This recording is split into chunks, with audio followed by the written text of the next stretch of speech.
hundreds of people get very, very sick after weddings in the Ukraine, and part of the reason why is because of the massive feasts that they have at these weddings. So I find this story so interesting because I'm Armenian, and my background reminds me of how much we eat. There's like a superfluous amount of food at any type of event you go to, especially at a wedding. But in the Ukraine, there's a really big problem because the wedding lasts for a few days. It's not a one-day event. And as a result, there is an insane amount of food that is difficult to prepare and store in a safe manner. As a result, a lot of people suffer from food poisoning. So recently, the Associated Press profiled this one wedding where a 20-year-old woman was getting married to her 29-year-old groom, and about 60 people got sick from salmonella poisoning. And some of the people who went to the wedding had to go to the hospital, and they stayed there for up to a week. That's bad, man. I know, and they were, attached to an IV. They were trying to recover. I mean, it was bad.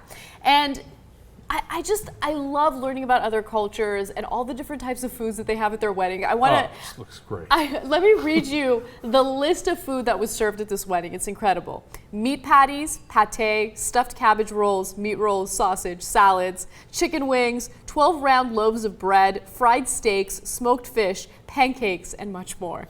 So here's the part of the story I love. It turns out that in Ukrainian weddings, you need a minimum of 35 dishes, but we won't count the desserts.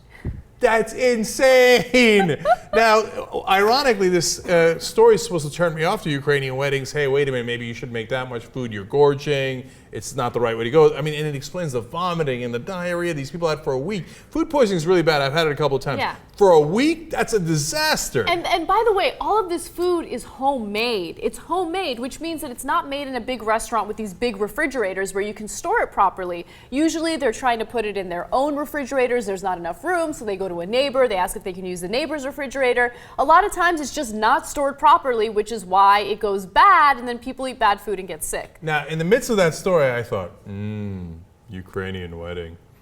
Okay, and I saw the food.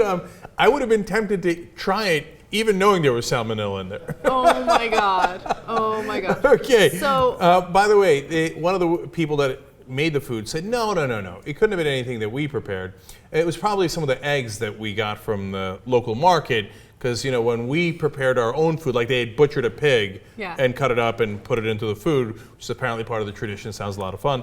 But she also said, no, it couldn't have been the storage because we had some refrigerators and a cold cellar. I'm not sure a cold cellar would have done it. So the next wedding, you might want to invest more in refrigeration. So when you go to an Armenian wedding, you show up to the reception or the banquet hall where the reception takes place, and the entire table is already full of food, right? And that it doesn't stop there. Those are just the appetizers. And there's everything. There's the baba ganoush, there's the hummus, there's something called kufte, which is Turkish. I know it's Turkish, please don't remind me. And all of this other stuff. And then they come out with fish and rice. And then they come out with kebabs. And then they come out with meatloaf or some other weird thing. It's insane. It's so much food and it's so much fun. So finally, two quotes from Mykola Zozulia. It's a doctor, and nonetheless, it's our Ukrainian mentality. We want for the table to collapse under the weight of the food. Now, this is a culture I can get behind. This sounds like America, doesn't it? Yeah, but it's Ukraine. Yeah. And finally, Valetnia Habrachek says, you should have weddings and not be afraid that something would happen. If you're afraid of wolves, don't go into the woods.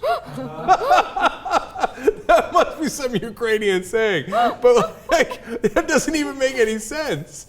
Yeah, okay, I guess if I'm afraid of weddings, I shouldn't go to a wedding, but can you at least refrigerate the food?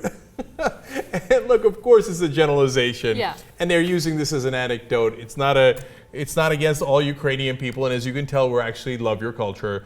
And finally, one thing they shouldn't have, they had a lemon eating contest at the wedding. It's tradition, though. I understand it's tradition, but you're screwing up all the good food by totally getting that lemon taste in your mouth that you can't get out.